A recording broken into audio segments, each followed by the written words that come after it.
नमस्कार। सवाल आज का देख रहे हैं आप सब। मैं हूं आपके साथ साहिल की अपनी। जम्मू कश्मीर की राजनीति एक बार फिर नए मोड़ पर खड़ी दिखाई दे रही है। मुख्यमंत्री उमर अब्दुल्ला ने गंभीर आरोप लगाते हुए दावा किया है कि नेशनल कॉन्फ्रेंस के एक विधायक को पार्टी छोड़ने के बदले 20 से 30 करोड़ रुपए, मंत्री पद और राज्य का दर्जा बहाल कराने का वादा किया गया। इस बयान ने सियासी हलकों में नई बहस छेड़ दी है। दूसरी ओर नेशनल कॉन्फ्रेंस प्रमुख डॉक्टर फारूक अब्दुल्ला ने साफ कहा कि जम्मू कश्मीर की राज्य की मांग कोई भीख नहीं बल्कि संवैधानिक अधिकार है। पार्टी अब 20 जुलाई को दिल्ली के जंतर मंतर पर राज्य का दर्जा बहाल करने की मांग को लेकर प्रदर्शन करेगी। वहीं भाजपा ने इन आरोपों को राजनीति से प्रेरित बताते हुए कहा कि जम्मू कश्मीर का भविष्य विकास, लोकतंत्र, पर्यटन और राष्ट्रीय एकता से जुड़ा है, न कि पुराने अलगाववादी एजेंडे से। भाजपा नेताओं ने कांग्रेस, नेशनल कॉन्फ्रेंस और पीडीपी को प्रदेश की मौजूदा परिस्थितियों के लिए जिम्मेदार ठहराया। ऐसे में बड़ा सवाल यह है कि क्या राज्य का दर्जा अब फिर राष्ट्रीय राजनीति का बड़ा मुद्दा बनने जा रहा है या फिर सिर्फ सियासी दबाव की रणनीति है। और साफ तौर पर एडवोकेट आर.एस. पठानिया ने भी प्रेस कॉन्फ्रेंस कर नेशनल कॉन्फ्रेंस को पूरे तरीके से घेरने की कोशिश की है। तो इस पर चर्चा करेंगे। तीन खास मेहमान हमारा जुड़ चुके हैं और उनसे हम इस चर्चा को आगे बढ़ाएंगे। भाजपा से हमारे साथ हैं राकेश पंत सर, धन्यवाद, शुक्रिया समय देने के लिए। और नेशनल कॉन्फ्रेंस से हमारे साथ एडवोकेट नीलोफर मसूद मैम धन्यवाद, शुक्रिया समय देने के लिए। और सोहेल काजमी सर है हमारे साथ, सीनियर जर्नलिस्ट। सर धन्यवाद, शुक्रिया समय देने के लिए। शुरुआत में सोहेल काजमी सर से करूंगा। सर, इन सब आरोपों को आप किस तरीके से देख रहे हैं? सीएम उमर अब्दुल्ला के आरोप और भाजपा के जवाब को आप किस राजनीतिक संदर्भ में देखते हैं? क्या ये केवल आरोप प्रत्यारोप है या इसके दूरगामी राजनीतिक संकेत भी माने जा सकते हैं? साहिल सर, पहले तो गुड इवनिंग आपको भी, मेरी बहन नीलूफर जी को भी और केश पंत साहब को भी गुड इवनिंग। बहस जो है, चर्चा का विषय तो नेशनल कॉन्फ्रेंस और बीजेपी के बीच में है, लेकिन मैं आपको ये बता दूं, ये कोई नई बात नहीं है। जिस तरह की लैंग्वेज का उपयोग आजकल जो रीजनल पार्टीज यहाँ कर रही हैं, वो देख के बहुत दिल को दुख होता है कि सियासत का सतर जो है वो इतना डाउन हो चुका है जम्मू कश्मीर में, जिसका आप अंदाजा नहीं कर सकते।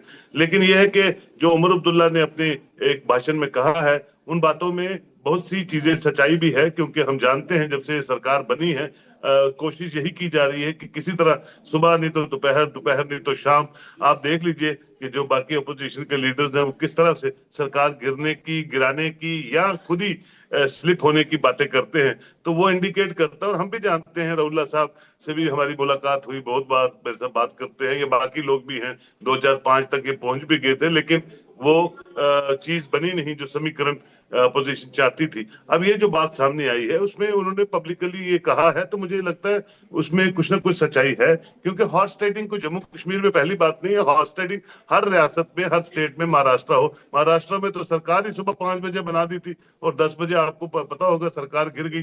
तो ये चीजें चलती हैं, और ये जो अच्छे मैनेजरियल स्किल्स पे कुछ लोग पार्टीज चलाते हैं, वो इन चीजों में बड़े माहिर होते हैं। और हॉर्स ट्रेडिंग को नया वर्ड नहीं है, ये जब से भारत बना है तब से हॉर्स ट्रेडिंग चलती है। बहुत सी रियासतों में, बहुत सी जगहों पे हमने देखा, इवन दो कि गवर्नमेंट ऑफ इंडिया की सरकार बनाने में भी हॉर्स ट्रेडिंग का उपयोग बहुत बार हुआ है। लेकिन बड़ा अनफॉर्चुनेट है, क्योंकि जम्मू कश्मीर के लोगों ने जो मैंडेट दिया है, जैसा भी मैंडेट दिया है, लोग सरप्रिय होते हैं किसी भी जमहूरियत में, उसको मुझे लगता है गवर्नमेंट ऑफ इंडिया को भी एक्नॉलेज करना चाहिए और अपोजिशन को भी मानना चाहिए कि ये मैंडेट लोगों का दिया हुआ है, हमारा लाया हुआ नहीं, और उस मैंडेट को लोगों तक सर्व करने की कोशिश करनी चाहिए। और जब अगली इलेक्शन आएगी, क्या पता भारतीय जनता पार्टी 50 सीटें ले ले और यहाँ सरकार बनाए, लेकिन इस तरह की चीजें जो है वो जमहूरियत को कमजोर करती हैं। वो सरकारें हमने देखा 84 में, जब गुलशाह साहब की सरकार आई, 18 एमएलए कांग्रेस से आपने हॉर्स ट्रेडिंग करके तोड़ लिए, तो 17 महीने वो सरकार चली और एक्सचेकर पे बहुत बोझ डाला, पहले भी और बाद में भी,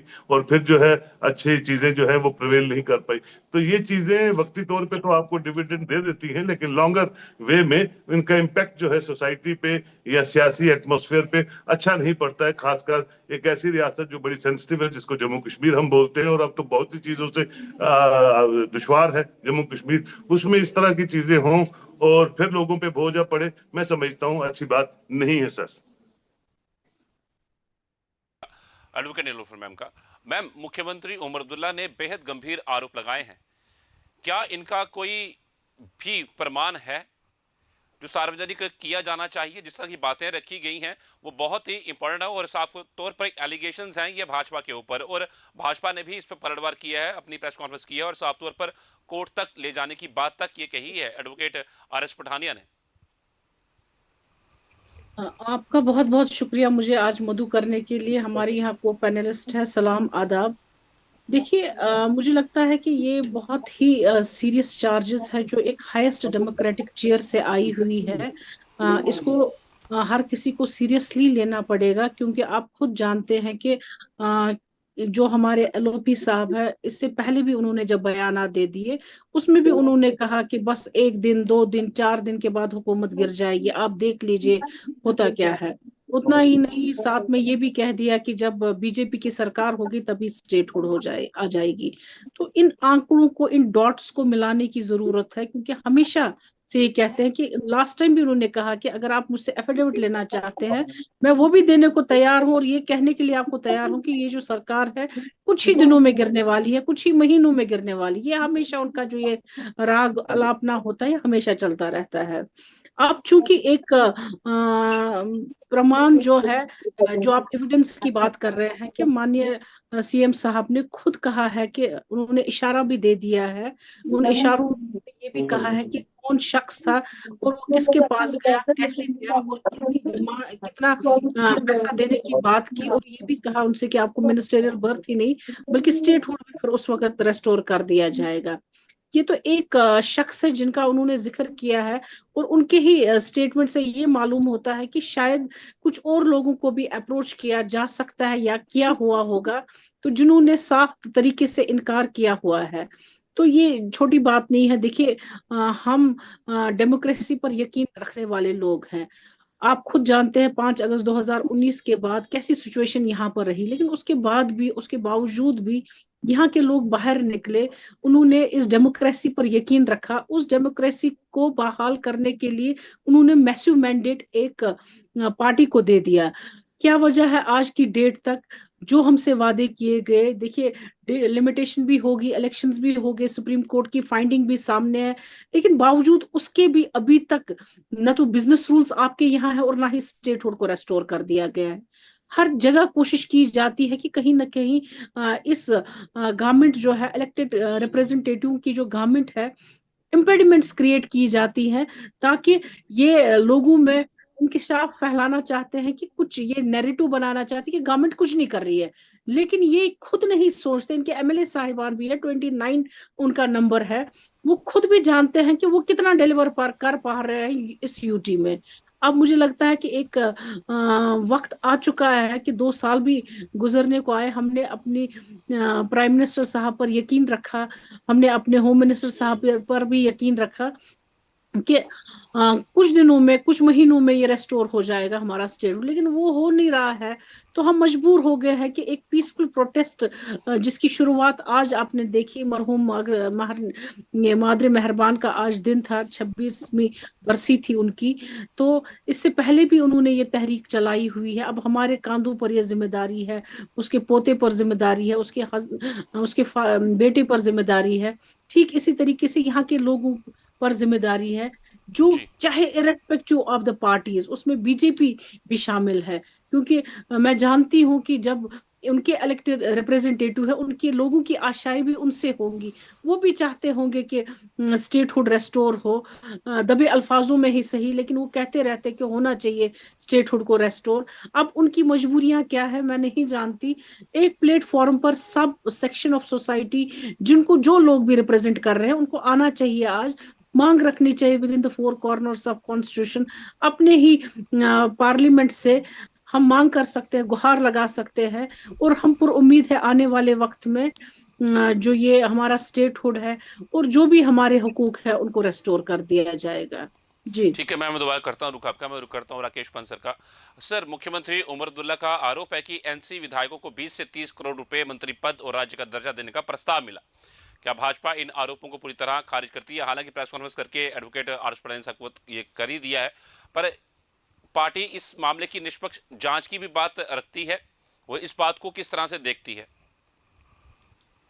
बेसलेस एलिगेशंस, लोगों का ध्यान भटाने के लिए एलिगेशंस, और दूसरा, आप इसकी क्रोनोलॉजी समझिए अपना किरनी साहब, ये 13 जुलाई के लिए पहले चिट्ठी लिखा जाना, आप जंतर मंतर में मीरवाइज उमर फारूक को इनवाइट करना, मुझे तो ये भी शक है कि अगर यासीन मलिक का भी जेल से बाहर होता तो ये उसको भी इनवाइट कर लेते, जिसने यहाँ पर आर्मी ऑफिसर्स और सरला भट्ट का कत्ल किया और तशद्दुद में शामिल था, ये उसको भी इनवाइट करते, तो ये आतंकवादी चेहरा नेशनल कॉन्फ्रेंस का सामने आ गया। अगर आपके पास कोई सबूत है तो जाइए ना पब्लिक डोमेन में, किसने रोक रखा है? आप कहते हैं नाम नहीं बताएंगे, अरे नाम क्यों नहीं बताएंगे? अगर आपके पास नाम है तो किसने आपको यहाँ पर प्रपोज किया? इसके लिए कौन है जो आपकी जो सौदेबाजी कर रहा है, उसका नाम लीजिए। और अगर आप नाम नहीं लेना चाहते या नाम नहीं बता रहे तो इसका मतलब है कि ये बेस्ड एलिगेशन है। नेशनल कॉन्फ्रेंस इस समय सबसे बुरे दौर से गुजर रही है, इंटरनल प्रेशर बहुत है। और ये जो पिछले दिनों आगा सईद रोहिल्ला का जो एपिसोड हुआ और चौधरी वर्सेस चौधरी हुआ,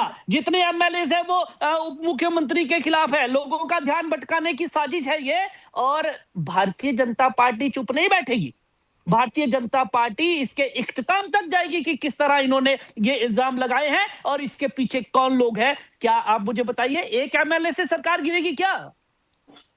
एक एमएलए से सरकार नहीं गिरती यहां पर। और दूसरा, यहां तक आप स्टेटहुड की बात करते हैं जिसके लिए आप जंतर मंतर में जा रहे हैं, वहां पर वहां विरोध प्रदर्शन करने के लिए और मांगने के लिए, ये किसके घोषणा पत्र में था? अरे भारतीय जनता पार्टी के घोषणा पत्र में था कि हम पूर्ण राज्य का जो दर्जा है उसको हम लोग वापस लाएंगे। इनके तो था ही नहीं। इनके वहां पर क्या था कि दोबारा कश्मीर को आतंकवादी गतिविधियों में झोंकना और आतंकवाद को पनपने के लिए जमीन तैयार करना। क्या आप शंकराचार्य पर्वत को तख्त सुलेमानी नाम देने की जो मंशा है इनकी, क्या इनके घोषणा पत्र में नहीं थी? तो उस घोषणा पत्र को जब आप लोग देखते हैं कि इस तरह की चीजें इन्होंने अपने घोषणा पत्र में डालकर वहां पर एक इमोशनल एलिमेंट को चलाने का प्रयास किया और कश्मीर को फिर से उसी आग में धकेलने का काम किया। और कश्मीर की जनता, विशेषकर जो है कश्मीर की माए बेटियां, ये सब लोग जानते हैं कि इन्होंने पीछे क्या किया है और ये क्या कर रहे हैं, किस तरफ कश्मीर को ले जाना चाहते हैं। तो इसलिए अब वो सबके सामने बेनकाब हो गया। अब ये दूसरी तरफ चल रहे हैं कि 13 जुलाई को मनाना चाहिए और उसके बाद 20-30 करोड़ रुपया। जी, उन्होंने कहा कि सरकार पलटने के लिए या सरकार को गिराने के लिए अगर आपके पास कुछ है तो कोर्ट पड़ा है, पब्लिक डोमेन में जाइए, नाम लीजिए, तब जाकर पता चलेगा कि आप कहां हैं। और रही बात सरकार की, सरकार तो गिरेगी लेकिन ये अपने वेट से गिरेगी। नेशनल भारतीय जनता पार्टी को सरकार गिराने की आवश्यकता नहीं है, हमने गिरानी होती तो बहुत पहले गिरा देते।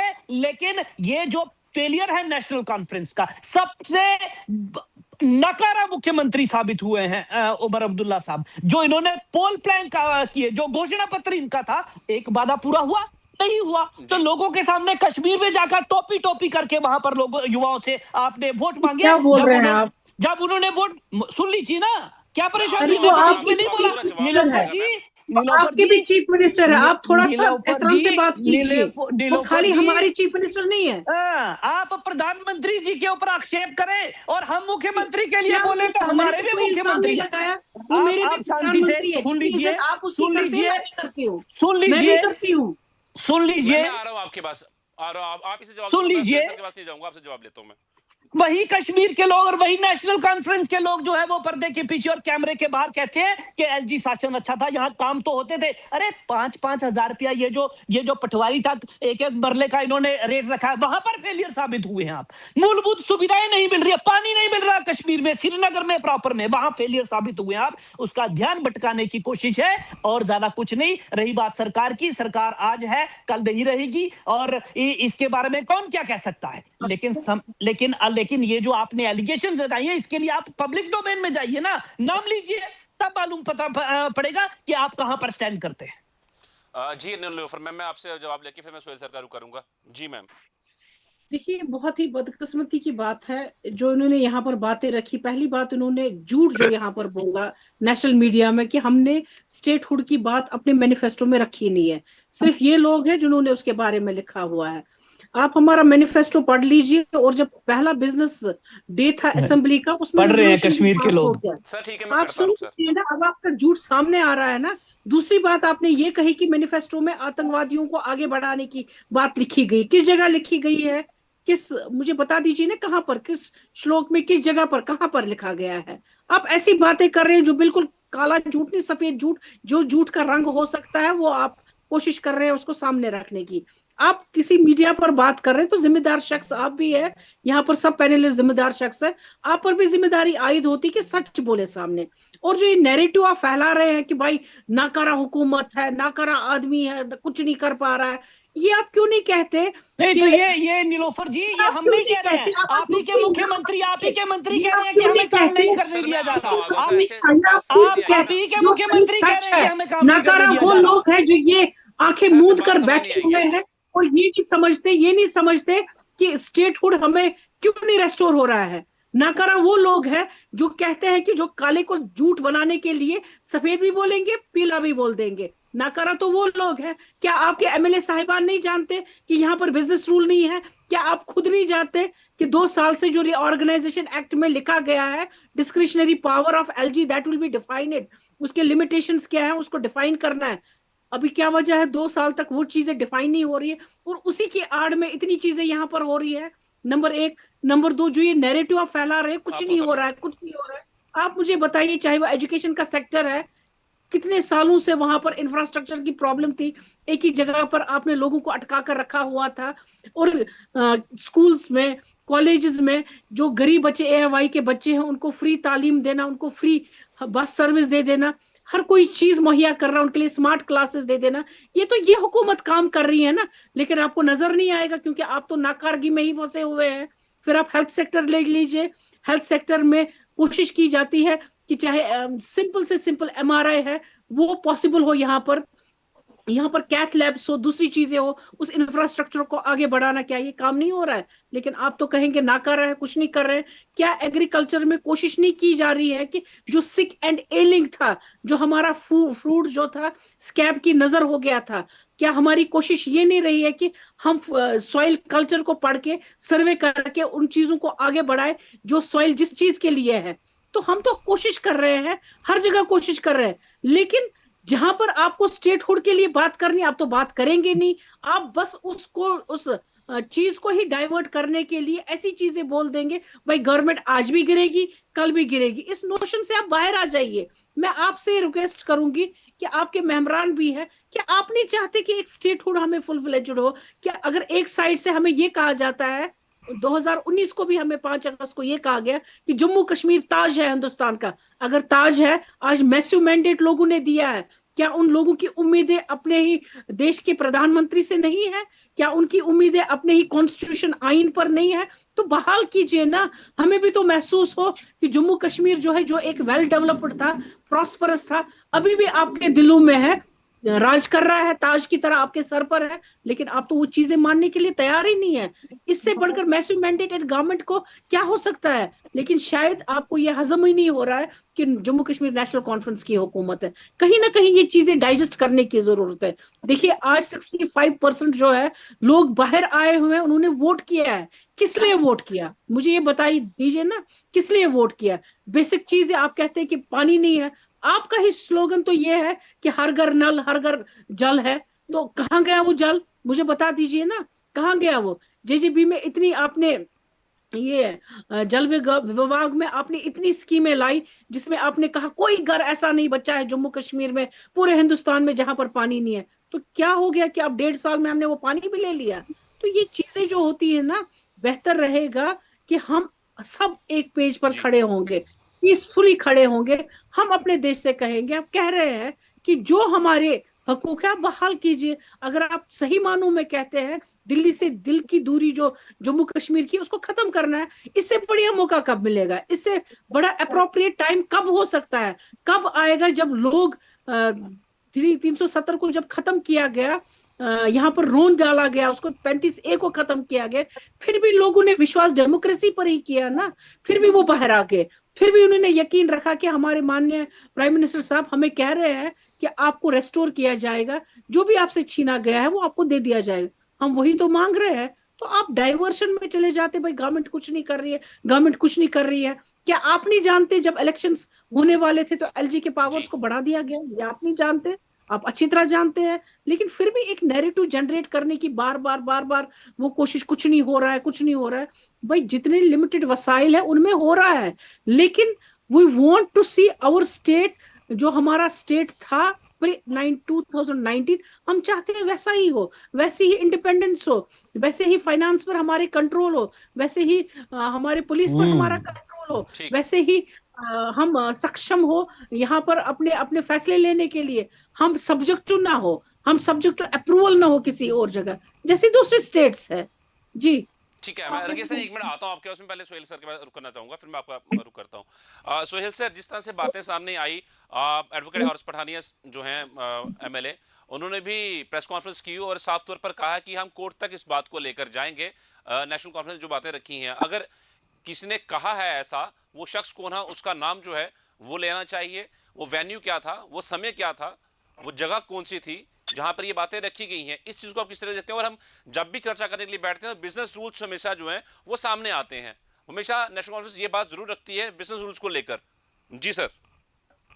देखिए सर, चीफ मिनिस्टर जो है वो by virtue of his chair is very responsible person, और बड़ी छोटी उम्र से सियासत में सक्रिय है। मुझे याद है 28-29 साल की उम्र में वो एमपी बन गए थे, 30 साल की उम्र में वो वाजपेयी के मिनिस्टर थे, और आज सेकंड टाइम पे वो चीफ मिनिस्टर हैं। तो इररिस्पॉन्सिबल स्टेटमेंट चीफ मिनिस्टर दे नहीं सकता है, क्योंकि पूरी पार्टी का वाइस प्रेसिडेंट है, और पूरी पार्टी और पूरा मुल्क आज चीफ मिनिस्टर जम्मू कश्मीर को देखता है। प्रधानमंत्री के बाद अगर कोई चर्चा का विषय पूरी दुनिया में होता है तो वो सिर्फ कश्मीर होता है, और कश्मीर को जो लीड कर रहा है वो लीडर होता है। और chief minister by virtue of chief minister वो सबका चीफ मिनिस्टर होता है, वो इररिस्पॉन्सिबल स्टेटमेंट कर नहीं सकता। और ठीक है, अगर किसी स्पोक्स पर्सन को कोई प्रॉब्लम है, वो कोर्ट के दरवाजे खड़का सकता है, वहां जाके अपनी जो भी याचिकाएं वो रख सकता है। दूसरी बात मैं आपसे ये कह दिया कि मैं शुरू में ही कहा कि जो पॉलिटिक्स का स्तर है वो मैं देख रहा हूँ बड़ा अनफॉर्चुनेट है। सरकार चलेगी नहीं चलेगी ये भगवान के हाथ होता है, अल्लाह के हाथ होता है, और अपनी अपनी कोशिशें करते रहते हैं। यहाँ तो दिल्ली में भी सरकार गिराने के लिए धनखड़ साहब लगे हुए थे।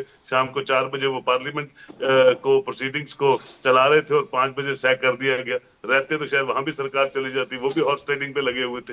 कहने का मुद्दा ये है कि भैया आप जो भी बात अपनी पॉइंट ऑफ व्यू रखो। अब मुझे आप बताइए, पंत साहब कह रहे हैं कि हमारे मैनिफेस्टो में स्टेटहुड था, इन्होंने कहा अभी। भैया भारतीय जनता पार्टी ने ही तो स्टेटहुड से यूनियन टेरिटरी में लाया, और जब वो मरकज चाहेगी, वहां के होम मिनिस्टर प्राइम मिनिस्टर चाहेंगे, फ्लोर ऑफ द पार्लियामेंट पे कह दिया, तब वो रिस्टोर करेंगे जब कंड्यूसिव एटमोस्फेयर होगा।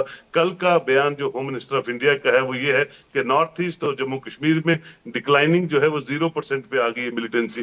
तो जब 0% पे मिलिटेंसी का ग्राफ है, और वो भी इंटरनेशनल प्रेस को वो बयान दिया है होम मिनिस्टर साहब ने, तो मैं समझता हूँ वही तो कंड्यूसिव एटमोस्फेयर होता है। तीसरी बात यह है, voted to power when you are running a system, और इतना खूबसूरत आपने इन्वेस्टमेंट किया जम्मू कश्मीर में पीस को प्रिवेल करने के लिए। मोदी जी का बहुत मेहरबानी है जो कंड्यूसिव एटमॉस्फेयर पिछले 12 सालों में यहाँ बनाया, और उसके डिविडेंड्स ये हुए कि लोगों ने बुलेट का रास्ता छोड़ के बैलेट को चुना, और 65% जैसे कह रही है मेरी बहन नीलूफर जी के 65, 67, कहीं कहीं 70% पोलिंग हुई है। ये इससे बड़ी रिमार्केबल अचीवमेंट्स जो हैं वो एनडीए सरकार की नहीं है। लेकिन उस पीस को आगे लेके जाने के लिए लोगों ने एक मैंडेट दिया, जिसमें 29 और 40 समथिंग जो है नेशनल कॉन्फ्रेंस को मिले। अब मजबूत सरकार हो, लोगों के जो लोगों को रिहेबिलिटेट करने के लिए जो काम है वो करने के लिए सरकारों का गठन होता जी। है, और लोगों का मैंडेट इंपॉर्टेंट होता है। It is not Omar Abdullah. कल अगर भारतीय जनता पार्टी का चीफ मिनिस्टर होता तो हम यही कहेंगे कि भैया भारतीय जनता पार्टी के चीफ मिनिस्टर के भी हाथ टांगे मजबूत कीजिए, उस पर ट्रस्ट कीजिए, और लोगों के मैंडेट पे ट्रस्ट कीजिए। It is that trust of the people of the Jammu and Kashmir who have voted thumping majority to National Conference. क्या पता कल आपका टाइम आए, कल आप होंगे तो वहां कांग्रेस की सरकार होगी, तो हम तब कहें, कांग्रेस के हुक्मरानों को कहेंगे कि भैया बीजेपी का चीफ मिनिस्टर है, इसकी मजबूत करो ताकि ये अच्छी तरह डिलीवर कर पाए जम्मू कश्मीर के लोगों के। ट्रस्ट डेफिसिट पे जब आप कोई चीज रखेंगे स्टेट और सेंटर रिलेशंस में, तो उसका नुकसान सेंटर को भी होता है। और जम्मू कश्मीर को तो 30, 35, 40 सालों से हो रहा है, और लोगों को अब उम्मीदें थी कि भैया हमने जमहूरियत को मजबूत किया है, जमहूरियत के परचम को आगे बढ़ाया है। और जियो पॉलिटिक्स में भी आप देख लीजिए जो जो नए समीकरण बन रहे हैं, उसमें मुझे लगता है गवर्नमेंट ऑफ इंडिया और वो जो पॉलिसी मेकर्स हैं दिल्ली में, उनको चाहिए कि जम्मू कश्मीर के जो चुनी हुई लोग हैं, चुने हुए नुमाइंदे हैं, चाहे भारतीय जनता पार्टी के भी 29 से एमएलए हैं, उन पे मजबूती से ट्रस्ट करें और जो भी आपको रॉन्ग डूइंग्स लगती हैं उन पे आप कड़ी एक्शन लीजिए, वो किसी भी पॉलिटिकल पार्टी का कोई भी हो। लेकिन ये है कि सरकार को अच्छी तरह चलने दीजिए, जो भी सरकार यहाँ बनी है लोगों की, और लोगों की विल को, लोगों की विशेष को आगे तक परवान चढ़ाइए। यही जम्मू कश्मीर के लोग चाहते हैं और ये जम्मू कश्मीर फलता फूलता रहे। इसके लिए प्राइम मिनिस्टर मोदी भी बहुत कोशिशें करते हैं, बहुत से खूबसूरत सेंट्रल स्पॉन्सर्ड स्कीम वो देने की कोशिश करते हैं। लेकिन कुछ चीजों में पार्टी लाइन से उठ के आपने ह्यूमन एंगल पे काम करना है, जिस तरह से आप बाकी स्टेटों में कर रहे हैं। तो मुझे लगता है जम्मू कश्मीर का वो सपना जो हमारे पूर्वजों ने या प्राइम मिनिस्टर देख रहे हैं वो साकार हो सकता है और लोग जो है अपने आप को डिग्निफाइड महसूस करेंगे। जहां तक स्टेटहुड का ताल्लुक है, भारतीय जनता पार्टी के सब मेरे दोस्त हैं, मुझे भी बोलते हैं कि स्टेटहुड होनी चाहिए, क्योंकि उनको भी पता है ये मजबूरियां क्या हैं, मुश्किलें क्या हैं। लेकिन जम्मू कश्मीर की भारतीय जनता पार्टी ने स्टेटहुड नहीं देना है। दिल्ली से सब स्टेटहुड आएगा तो इनको भी उसका फायदा होगा। हर बच्चा, हर बुजुर्ग चाहता है जम्मू कश्मीर का कि वो अपने आप को प्रमोटेड महसूस करे। वो जिस नेचर में था, जिस कल्चर में था, जिस सभ्यता को वो बिलोंग करता था, वो उसका रुतबा वैसे ही बना रहे। तो मैं समझता हूँ स्टेटहुड आने से आपको भी फायदे होंगे। होम डिफेंस अगर आपको प्रॉब्लम है वो मरकज रख ले, वो एक ऐसा इशू है जो परमानेंट है। ना हम पाकिस्तान बदल सकते हैं, ना ISA की नीतियां बदल सकते हैं, लेकिन गवर्नेंस का जो लेवल है वो जो भी यहाँ चुनाया चीफ मिनिस्टर होगा, जिस तरह का भी लोग मैंडेट देंगे, आपको उसको सलाम करना पड़ेगा। और जमहूरी तर्जों पे उस सरकार को आपने फ्रीली काम करने के लिए यहाँ आपको ट्रस्ट करना पड़ेगा, तभी जम्मू कश्मीर जो है और बेहतर तरीके से आगे बढ़ सकता है। यही मेरा कहना है सर। ठीक है सर, मैं RK सरकार को करता हूँ। सर आप कुछ कहना चाहते थे पर एक सवाल मैं जोड़ लेता हूँ। सर ये जो मुद्दा चल रहा है स्टेटहुड का खास तौर के ऊपर, सर ये क्या संवैधानिक मुद्दा आप इसको समझते हैं या ये एक राजनीतिक मुद्दा बन चुका है? सोहेल काजमी साहब को मैं सुन रहा था, बड़े वरिष्ठ पत्रकार हैं, तजुर्बेकार हैं, and I hold him in very high esteem.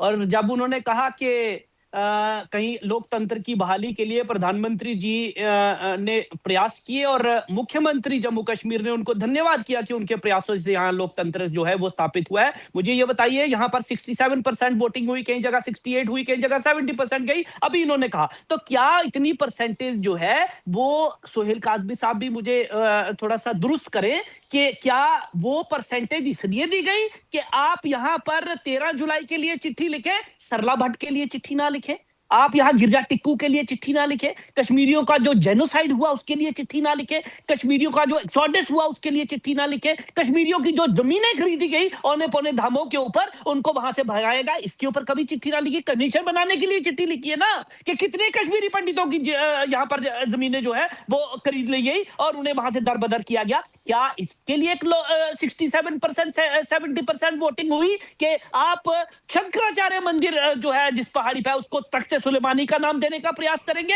Anantnag का नाम बदलेंगे, क्या इसके लिए?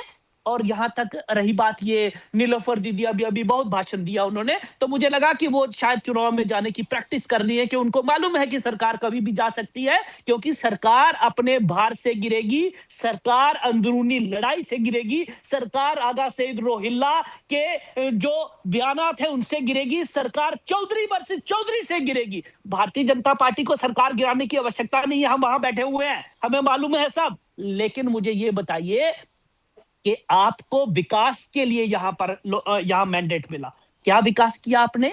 आप कहते हैं कि हमें फाइनेंस दे दीजिए, हमें पुलिस दे दीजिए, मतलब you want a control only on the finance and police, कि आप लोगों को प्लंडर करने का, जम्मू कश्मीर को लूटने का, प्लंडर करने का आपको यहां पर लाइसेंस दे दे। आपने पिछला हिसाब तो अब भी तो बराबर होगा। किस लिए जम्मू कश्मीर जो है वो बीमारू राज्य है? कौन यहां पर राज कर रहा था? किसने 47 से लेकर आज तक राज किया? किसने जम्मू कश्मीर के लोगों के साथ धोखा किया? किसने कश्मीर की माओ के बच्चों को आतंकवाद की आग में झोंका? कौन लोग थे जो कश्मीर को आतंकवाद में झोंकने के बाद पिता पुत्र सीधा इंग्लैंड का जहाज पकड़ लिए और बाहर चले गए? इसका जवाब तो देना पड़ेगा ना जनता को। ये कश्मीर की जनता, जम्मू की जनता वो जनता नहीं है अब कि वो पूछेगी नहीं, सवाल पूछती है। ULB की इलेक्शन के लिए आप लोग हामी नहीं भर रहे हैं, क्योंकि आपको मालूम है कि कौन सा मुंह लेकर आप लोगों के पास जाएंगे। कोई एक वादा पूरा आपने किया नहीं किया, आप फेल साबित हुए, ये लोग कहते हैं। आपके विभागों में भ्रष्टाचार है, ये लोग कहते हैं। क्या आपको 12 सिलेंडर देने के लिए गवर्नर साहब की आवश्यकता है? नहीं है। कि आपको बिजली फ्री देने के लिए एलजी साहब की आवश्यकता है? नहीं है। और संवैधानिक अधिकार की अभी आपने केरनी साहब बात की, ये संवैधानिक अधिकार कहां से हो गया भाई? वो पिछले दरवाजे से लाया 370 35 से, और उसके बाद हमने भी वही किया जो इन्होंने किया, जैसे लाया वैसे उसको चलता कर दिया, और सुप्रीम कोर्ट ने वो दरवाजा बंद कर दिया है। धारा 370 कभी वापस नहीं आ नहीं सर, मैं सकती। स्टेटहुड की बात कर रहा था, मैं 370 की बात स्टेटहुड, यहां तक स्टेटहुड की बात है अपना साहिल जी, वो आदरणीय प्रधानमंत्री जी ने भी और गृह मंत्री जी ने भी कहा कि स्टेटहुड समय पर मिलेगी। तो डिक्लाइन जब वो ये कहते हैं, अभी अभी सोहेल कादरी साहब ने कहा कि उन्होंने मेरे एक बयान था कि नॉर्थ ईस्ट और जम्मू में मिलिटेंसी डिक्लाइन पर है, तो उनको ये मुझे लगता है कि विश्वास होगा कि अगर ये डिक्लाइन पर आ रही है तो यकीनन स्टेटहुड जो है वो भी मिलेगी, और भारतीय जनता पार्टी स्टेटहुड लेकर आएगी। इसका अनुमोदन हमारे यहाँ के नेता प्रतिपक्ष सुनील शर्मा जी ने भी कर लिया, और हमें यहाँ प्रधानमंत्री जी पर विश्वास होना चाहिए कि उन्होंने कहा है तो वो करेंगे, और वो जरूर करेंगे। ठीक है सर, मैं नीलोफर मैम का रुख करता हूँ। मैम, भाजपा ने लगातार आरोप लगाए हैं कि एनसी जो है वो बार बार पुराने राजनीतिक मुद्दे जो है ना, उनको उठाकर जनता का ध्यान विकास से हटाती रही है। तो इस बात की, इस पूरी आलोचना के जवाब जो है वो नेशनल कॉन्फ्रेंस क्या देगी? देखिए, बहुत सी बातें यहाँ राकेश जी ने रखी। मैं बहुत ही एहतराम से कहना चाहूंगी, जो उन्होंने कहा मुझे लगता है वो भी कोई लेक्चर से कम तो नहीं था। अगर मैं असेंबली इलेक्शन की तैयारियों में हूं तो ये शायद एमपी बनना चाहते हैं। जिस तरीके से ये बोल रहे थे, उनको लग रहा था कि शायद मैं पार्लियामेंट में खड़ा होकर एक बढ़िया सा लेक्चर दे रहा हूँ। बहुत धन्यवाद। बढ़िया लेक्चर था आपका। अब ये है कि उसमें कितनी सदाकत है, मैं वो थोड़ा सा उसके वो पर्दे खोलना चाहूंगी। अभी इन्होंने माइग्रेंट प्रॉपर्टी की बात की। इनको याद होना चाहिए 1997 में Jammu Kashmir immovable property act 1997 आया हुआ था। वो डॉक्टर फारूक अब्दुल्ला के दौर में आया था। जो डिस्ट्रेस सेल्स थी उनको रुकाने के लिए डिप्टी कमिश्नर साहिबान को यहाँ पर खुद कफील बना दिया गया, कस्टोडियन ऑफ माइग्रेंट प्रॉपर्टी बना दिया गया। और उनका यही मंशा था कि जो माइग्रेंटों की प्रॉपर्टी है ये सेफ हैंड्स में under the custody of deputy commissioners रहे। और अगर किसी को सेल आउट करना है तो एक प्रॉपर परमिशन होना चाहिए, तब जाकर उसकी सेल हो सकती है। इस एक्ट का मकसद जो था यही था। साथ में मैं उनको ये भी कहना चाहूंगी, अभी ये बात कर रहे थे कश्मीरी पंडितों के लिए इन्होंने क्या किया, जेनोसाइड हो गया। शायद इनको ये भी मालूम नहीं होगा कि जब एक गवर्नर साहब को, मैं नाम नहीं लेना चाहूंगी, अच्छी तरह जानते, यहाँ पर लाया गया, तो मुख्यमंत्री जो यहाँ पर थे डॉक्टर फारूक अब्दुल्ला साहब, उन्होंने उस वक्त बिल्कुल सेंटर से ये कहा कि आप ऐसा नहीं कीजिए क्योंकि इसके जो असरात होंगे, he has been involved, he was involved in some massacre somewhere, it is better not to get him here, उसको यहाँ पर मत लाइए, यहाँ पर हालात खराब हो जाएंगे। फिर उसके बाद क्या हुआ वो चीजें आया है आपके सामने, मैं उसमें जाना नहीं चाहूंगी।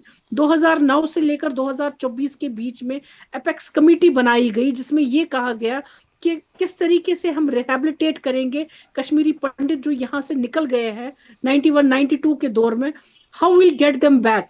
तो किस तरीके से हमको उनको लाना है, एक सेफ पैसेज देना है, सेफ एरिया देना है, ताकि वो यहाँ पर आए फिर से बसे। लेकिन अनफॉर्चुनेटली 2014 के बाद जो थी गवर्नमेंट उमर सरकार की रही नहीं। उसके बाद इलेक्शंस हो गए, सैलाब की नजर सब कुछ हो गया और बीजेपी की हुकूमत आ गई, एक कोलिशन गवर्नमेंट की शक्ल हमारे सामने पीडीपी के साथ आ गई। तो 2014 से लेकर 2024 तक एक बड़ा अरसा था, 10 साल का।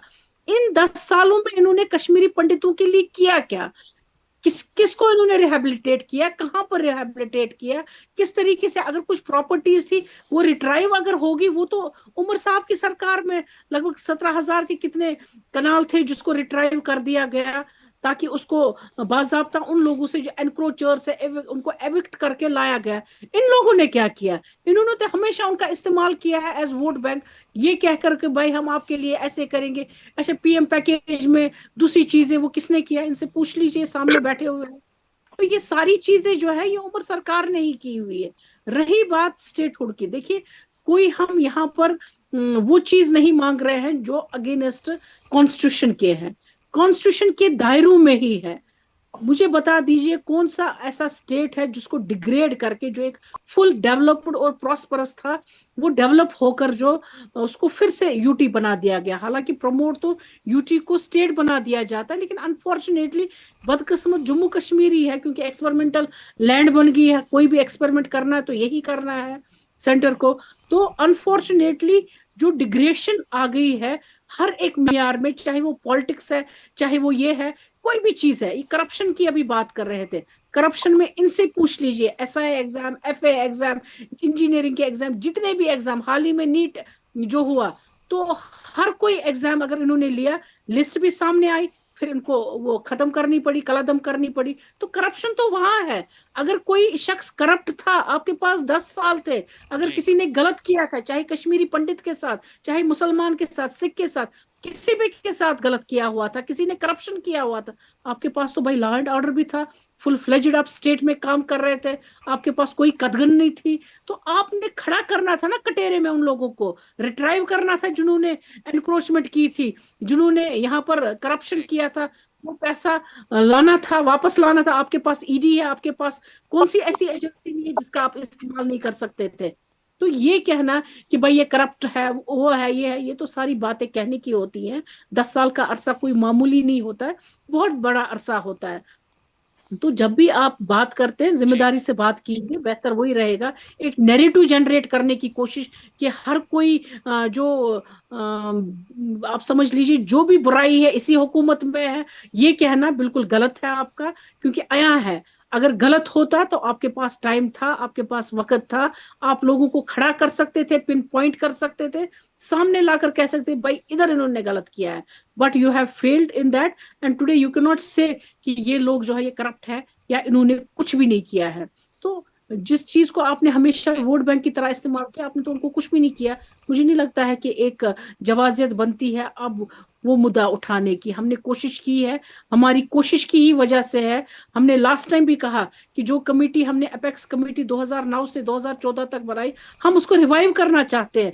रिसेंटली हमारी एक बहुत बड़ी मीटिंग होगी पंडित बरादरी के साथ, जिसमें सबको बुलाया गया, जितने भी प्लेटफॉर्म थे उनको न्योता दे दिया गया। आप जी आ जाइए, हम चाहते हैं फिर से हम रिहेबिलिटेशन के लिए, आप सजेशंस दीजिए हमें कैसे करना है, हम कर लेंगे। हमने तो कोशिश की हुई है, तो आपने तो कोई कोशिश नहीं की। तो ये एक नैरेटिव जनरेट करना बिल्कुल गलत है। जी जी। राकेश जी, सर क्या जी भाजपा को लगता है कि लगातार राजनीतिक टकराव से विकास और निवेश की गति प्रभावित हुई है?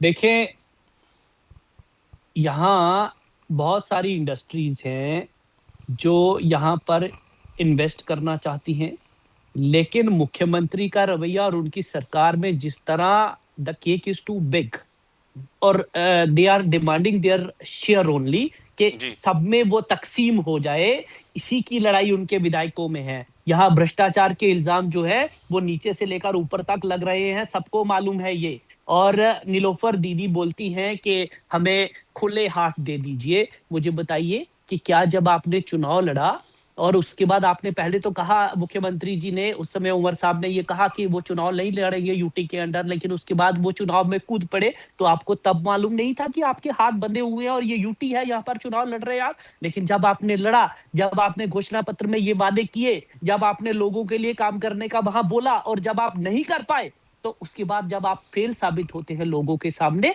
तो आप अलग अलग तरह के बयानात और बहानेबाजी करना शुरू कर देते हैं। और ये नया शगुफा आपने आज छोड़ा, 20 से 30 करोड़ रुपए का। पहले कहां थे आप? थोड़ी देर पहले बोलना था। और यहाँ तक इन्वेस्टमेंट की बात है, इंडस्ट्री जो है वो अगर बाहर से यहाँ पर आना भी चाहे, इन्वेस्ट भी करना चाहे, तो कम से कम उसको एक विश्वास चाहिए होता है कि जो लोग वहां पर इन्वेस्ट अपना पैसा करेंगे, जो बहुत बड़ी बड़े बिग बिजनेस हाउसेज है, अगर वो अपना पैसा यहाँ पर लगाते हैं तो उनका पैसा डूबेगा नहीं। लेकिन ये विश्वास भी नहीं बनाया उमर सरकार ने। यहाँ पर पामपोर में जेके सीमेंट्स का मसला है, वहां पर वो कंपनी बाहर की जो है वो कंपनीज और इंडस्ट्रीज इन्वेस्ट करना चाहती है, लेकिन दरवाजे बंद हैं, क्योंकि उनको मालूम है कि कहीं ना कहीं भ्रष्टाचार में लिप्त है सरकार, और वो माहौल एक मुहैया नहीं कराया जा रहा जिसमें विश्वास बाली हो। और उसका असर जो है वो ये पड़ रहा है कि आपको नौकरियां आउटसोर्स करने की बात करनी पड़ रही है। नौकरियां, आप लोगों ने कश्मीर के युवाओं के साथ वादा किया कि आप लोगों को नौकरी देंगे, लेकिन नहीं कर पाए, तो अब उसके लिए आप आप किस मुंह से उनके सामने जाना चाहते हैं? नहीं जा सकते, तो आप लोगों को अलग अलग तरह के बहाने बनाने का प्रयास करना पड़ रहा है, कोशिश करनी पड़ रही है, क्योंकि आपको मालूम है कि आप जो बातें कहकर सत्ता में आए वो बातें तो पूरी हुई नहीं, और उल्टा सरकार जो है, जितने विभाग सरकार के पास है सबके सब भ्रष्टाचार में लिप्त है। रेवेन्यू का हाल देख लीजिए, पीडब्ल्यूडी जी। देख लीजिए और बाकी देख लीजिए। यहां पर इनको चाहिए क्या कि हमें ना भाई पुलिस दे दीजिए, किस लिए दे दीजिए पुलिस? यहां पर हमें फाइनेंस दे दीजिए, किस लिए दे दीजिए फाइनेंस? आपने हिसाब किताब दिया 1947 में आज तक का कहां कहां लूट हुई? अरे जम्मू कश्मीर क्रिकेट एसोसिएशन का पैसा लूट लिया भाई। युवा जो है कश्मीर में बहुत फेमस है क्रिकेट, यहाँ भी कश्मीर का क्रिकेट से और जम्मू कश्मीर का क्रिकेट से इतने बड़े बड़े प्लेटफॉर्म पे हमारे खिलाड़ी पहुंच रहे, आपने उनको भी नहीं बख्शा और कहते हैं कि आपको दे दीजिए जी, जम्मू कश्मीर लूटने के लिए स्टेटहुड दे दीजिए। स्टेटहुड तो है, भारतीय जनता पार्टी स्टेटहुड लाएगी, भारतीय जनता पार्टी स्टेटहुड देगी विश्व, और जब सही समय आएगा भारतीय जनता पार्टी इस पर काम करेगी। आदरणीय प्रधानमंत्री जी ने ये बात पहले ही कह के रखी। ठीक है। सुहेल काज़मी सर, आपसे क्लोजिंग कमेंट लूंगा मैं, और आपसे ये जानना चाहूंगा कि आने वाले 6 महीनों के अंदर आप जम्मू कश्मीर की राजनीति को किस दिशा में देखते हैं? हाँ, देखिए, आने वाली 6 महीने की राजनीति जो है वो इसी तरह चलती रहेगी। एक्सक्लूडिंग एमसी नहीं, सब इसी तरह चलती रहेगी। और मैं एक शेर पंत साहब की नजर करता हूँ और अपनी बहन, और ये एक ऐसा शेर है जो पूरी दुनिया में सब पे फिट होता है। वो शेर ये है कि जबान का इस्तेमाल बड़े होशो हवास से कीजिए, जबान का इस्तेमाल बड़े होशो हवास से कीजिए, ये हम सब की परवरिश की तर्जुमानी है। The movement we speak with each other for half an hour is the reflection of our upbringing. तो मैं इसी के साथ अपना क्लोजिंग रिमार्क्स के साथ ही आपको जय हिंद, जय भारत और जय जम्मू कश्मीर करता हूँ। ठीक है सर। लेट्स होप कि आने वाले दिन बेहतर हो। ठीक है सर, धन्यवाद बहुत बहुत जुड़ने के लिए Thank हमारे साथ सुहेल काज़मी सर और एडवोकेट नीलूफर मसूद मैम, धन्यवाद, शुक्रिया समय देने के लिए। राकेश पंत सर, आपका धन्यवाद, शुक्रिया हमें समय देने के लिए।